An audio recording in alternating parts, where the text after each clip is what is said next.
You probably know that the US Constitution calls the president the commander-in-chief of the armed forces. Maybe you even know that out of the 45 presidents in American history, 32 had some sort of military background, but only one of them was an artilleryman, Harry S. Truman. You're a real history buff if you already knew that. But did you also know that during World War I, Harry S. Truman operated a French cannon? Yep, not American. Why? Well, that's a story American generals and politicians would rather not bring up too often. Because for a long time, the US didn't really have any badass artillery of its own. Time to dig into why that was. So, the favorite cannon of future US President Harry S. Truman was the French 75mm field gun. Its official name? Canon de 75 modèle 1897. The troops called it the French 75, or just the 75, or if you're feeling fancy, 75. What made this thing special?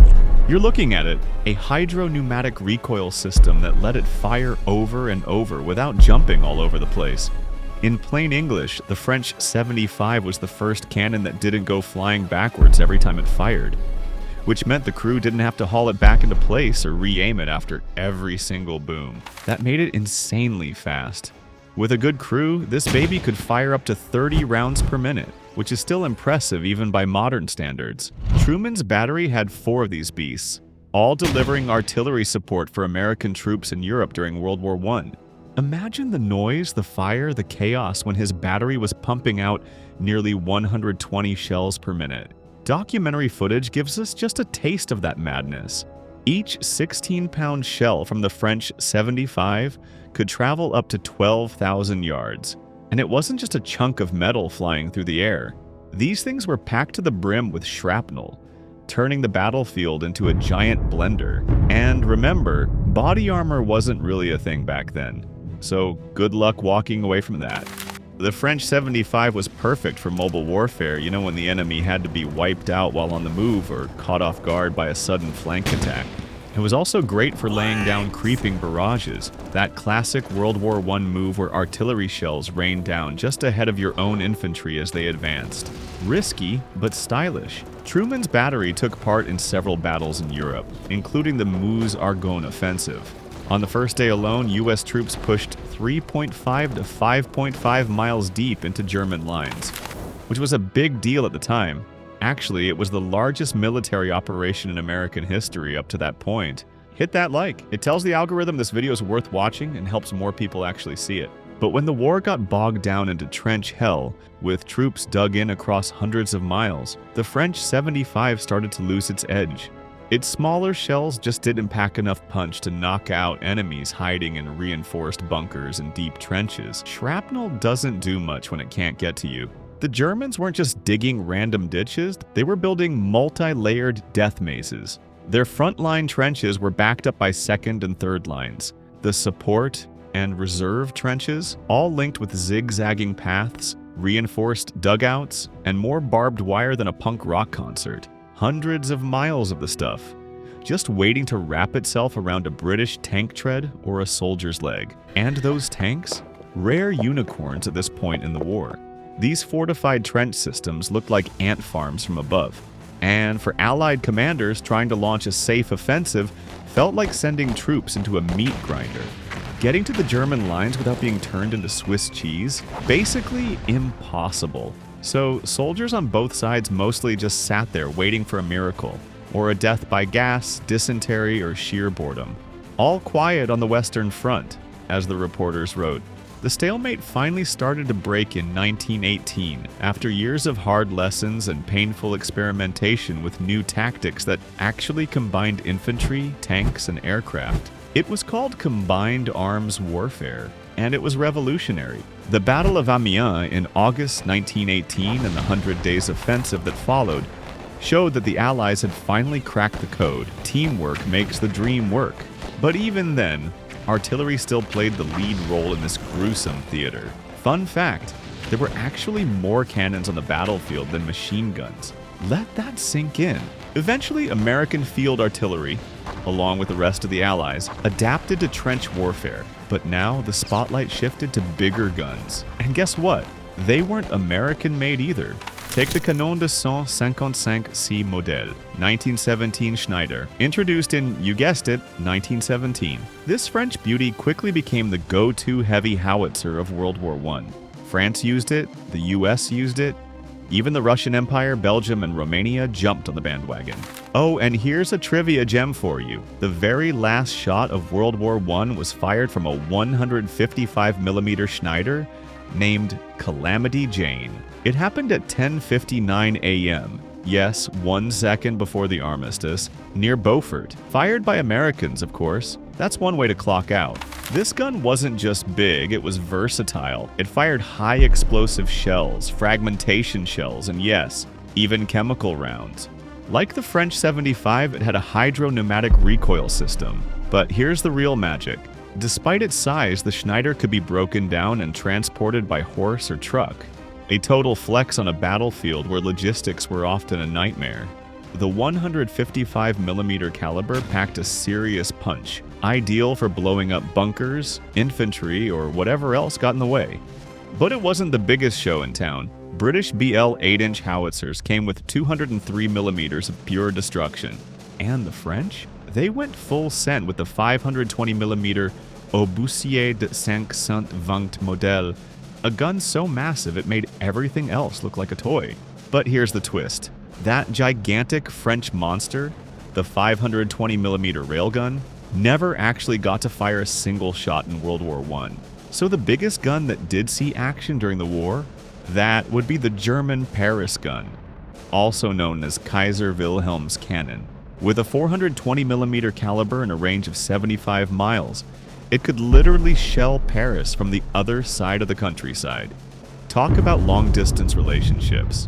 So, let's recap. In World War I, the star artillery pieces came from France, Britain, and Germany. Which leads us to a slightly awkward question. Where were the American guns? Isn't American tech supposed to be the best in the world? Well, not always. At the beginning of the 20th century, the US just didn't have the know-how to make top-tier artillery, so they partnered up with the pros, European manufacturers. For example, the Mark VI version of the British BL 8-inch howitzer was built in the United States during World War I. At first, these US-made guns were sent straight to Britain, but when America finally joined the fight, they started using them too, rebranded as the M1917.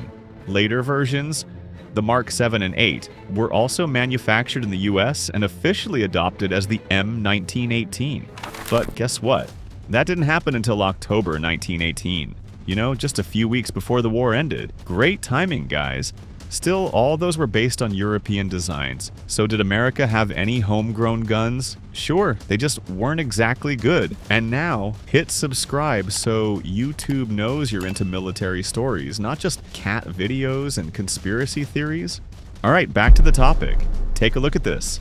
The 3-inch M1902. It was America's first modern quick-firing field gun.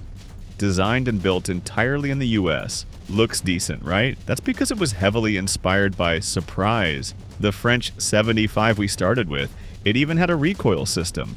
And if you're not an artillery nerd, you might struggle to tell them apart. But the differences, they mattered. A lot. Let's start with caliber. 76.2mm for the M1902 versus 75mm for the French 75. Not a huge gap, but the French gun could shoot 3,500 yards farther. Ouch. What went wrong? Well, the barrel on the M1902 was about 1.3 feet shorter. Why? Nobody really knows. Maybe someone thought it was more compact. But even kids know shorter barrel equals shorter range. Also, the French 75 packed a bigger punch. It used a more powerful propellant than the M1902, and the explosive used in French shells was stronger than standard TNT, even at the same weight. So between the longer barrel and the hotter charge, the French 75 had higher muzzle velocity, which means better range, better impact, better everything. To be fair, the M1902 was simpler to maintain and easier to mass produce in American factories without fancy European machinery. That's something, right? But simplicity came at a cost. The M1902 weighed nearly 900 pounds less than the French 75, 2,520 pounds, versus 3,404. As a modern car company might say, no unnecessary parts, which sounds cool until you realize those unnecessary parts might include things like armor or durability. Of course, we're joking. Kind of. But the truth is, sometimes less is less. The US Army also had something called the 4.7-inch gun M1906, a heavy field gun with a 120mm caliber, developed in the early 20th century. As you can probably guess by now, it was based on British and French designs, but with a few American touches, of course. It had a recoil system, which was good. It meant you didn't have to re-aim the barrel after every shot, improving rate of fire. Sounds great, right? Well, don't laugh. But the US didn't actually have enough shells for it. Yep. And not just a little short on ammo. They couldn't produce shells fast enough to actually use the gun in combat. So, all those promising specs about rate of fire? Pointless. Oh, and unlike the French cannon 155C model, the M1906 couldn't be disassembled for transport. At 3.2 tons, it wasn't exactly light, and that made it a nightmare to haul around, especially over rough terrain. Don't forget, back then, the main transportation method was horses. Poor horses. So yeah, they built a gun you couldn't fire and could barely move. Genius! The M1906 was supposed to give the US Army more firepower, but just like the M1902, only a handful ever made it to Europe, and even fewer saw combat. That's why it quietly earned the unofficial title of the Forgotten Gun. You almost feel bad for it. Even more obscure, the American M1908 6-inch howitzer. Historical records show it was designed as a stationary piece for coastal defense and siege operations. Basically places where you didn't need to move it. And good thing too, because this beast was heavy. Only 40 of them were ever built. After World War I, they were already considered outdated. So, when the US finally joined World War I, guess what got sent to the front lines? Foreign guns. American artillery mostly stayed home, used on training ranges instead of battlefields. Which begs the question, how did the most industrialized country in the world end up with almost no modern field artillery of its own in 1917? How did the mighty United States, land of innovation, get caught flat-footed? Well, it turns out there are a few reasons, but let's rewind the clock. American field artillery actually got its official start way back during the Revolutionary War, on November 17th, 1775, when the Continental Congress unanimously appointed Henry Knox as colonel of the Regiment of Artillery. In the beginning, the American revolutionaries had a serious artillery problem, as in they didn't have much of it. But that changed when they started grabbing British cannons off the battlefield, or getting them shipped in from Europe, mostly from France. France didn't just send military advisors like Jean-Baptiste Debord. They also sent lots of firepower, cannons and howitzers of all shapes and sizes. The French 4-pounder, 8-pounder, and 12-pounder Système de Gribeauval cannons were cutting-edge tech at the time. They were lightweight and mobile, perfect for battlefield chaos. Their 6-inch howitzers? Great for lobbing shells in steep arcs, especially handy in America's lovely wooded terrain. And during the Siege of Yorktown, France rolled in with 16 and 24-pound siege guns that demolished British fortifications. French artillery played a decisive role in winning the war for the US. Some of that help was even free. And hey, we haven't heard of France asking the US to pay it back in rare earth minerals or something. If you've got the inside scoop, drop it in the comments. Of course, Americans also captured British guns right off the battlefield or out of enemy forts, like the 3-pounders, 6-pounders, 9-pounders, 12-pounders, and those big old 24-pound fortress cannons from Ticonderoga and Crown Point. But here's the wild part. Americans were also casting their own cannons in small local foundries, often DIY copies of European designs. Talk about the spirit of independence. Sure, they weren't quite up to British or French standards, but it was the thought that counted. Freedom, baby. Fast forward to the Chickamauga Wars and the Northwest Indian War. The US was still relying mostly on captured British or donated French artillery. Even during Shays's rebellion, it was foreign cannons defending the Springfield arsenal. French and British guns stayed in service in the US up through the 1810s. But finally, Finally, after the War of 1812, America started building its own serious artillery. By the 1840s, U.S. forces had fully homegrown cannons that could hold their own. The first true all-American guns, the M1841 6-pounder field gun, and the M1841 12-pounder howitzer. The latter was perfect for lobbing shells in a nice high arc. The U.S. also developed solid fortress and siege guns, 24-pounders and 32-pounders. And then came a fan favorite, the 12-pounder M1857 Napoleon, one of the most iconic cannons of the U.S. Civil War. Yeah, that's right, America had finally caught up in the cannon game. In the second half of the 19th century, the U.S. started moving from smoothbore cannons to rifled artillery. Big names like the Parrott rifle and Rodman gun showed up. For a moment there, it looked like America had finally shaken off its addiction to foreign artillery tech. But just as Uncle Sam was flexing his own cannon game, Europe went ahead and invented rapid-fire guns. Yeah, that was the moment the U.S. started to fall behind. See, after the U.S. won the war against Mexico, 1848, and wrapped up the Civil War, 1861 to 1865, artillery development in America basically hit the brakes. Why? Because unlike European countries, the U.S. didn't exactly feel pressured to build land-based weapons to face off against large armies. No big ground wars, no big artillery investments. Easy math. Which is exactly why, when World War I kicked off, America showed up without a single truly modern field gun of its own. Despite all that past glory, U.S. artillery was stuck in a bit of a time warp. So, did they learn from that? And what changed after the war? Let's see. After World War I, the U.S. military had a light bulb moment. Depending on foreign cannons? Not great. So what did they do? Well, they started modernizing the same old French guns they already had. Yep. Blame the Great Depression. It wasn't the best time for weapons R&D. Luckily, that little economic hiccup eventually ended, and the U.S. got back to making proper American-made boomsticks. Veterans of World War I, now senior military and political leaders, probably had something to do with that too. Plus, the winds of World War II were already starting to blow. Here are the major U.S. artillery systems developed after 1918. Many of which became iconic and, in some cases, are still around today. First up, the 75mm M1 Pack Howitzer, born in 1927. It was super handy for airborne, mountain, and jungle troops. Looking at you, Philippines.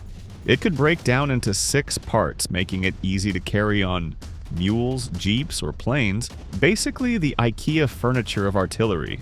With a few upgrades, it became the M1A1, later renamed M116. And believe it or not, some countries still use it today. Also, if you've ever seen a big military salute at a ceremony, chances are M116's doing the honors. By the late 1930s, the US finally tackled the outdated French heavy guns by developing the 155mm M1 Long Tom. And that one was a beauty. Long range, dead accurate, and packed a real punch. It became America's go-to heavy artillery piece during World War II. And what about those super heavy guns, like the ones the Germans built? You know, the Dora, the 800mm railway monster? Yeah, America said, nah. Building train-sized guns was ridiculously expensive, and they were basically giant targets with bullseyes painted on top. Not exactly a great deal when bombers are flying overhead. After World War I, aviation really took off, literally. So a few leftover 356mm naval guns didn't even get an invite to the next big war. Instead, they got comfy guarding America's coastline, mostly the West Coast. The biggest caliber among all the active U.S. field artillery systems was the new 203mm M115, better known as the M115 8-inch howitzer. Born in 1939, this beast of a towed howitzer served in World War II, Korea, and even Vietnam. It had a solid high-explosive payload, great accuracy, and, let's be honest, looked absolutely badass, right? As always, a major war is like a fast-track program for weapons development, and World War II was no exception. During the war, the U.S. went full steam ahead with self-propelled artillery. The very first American SPG, the M7 Priest, rolled into action in 1942.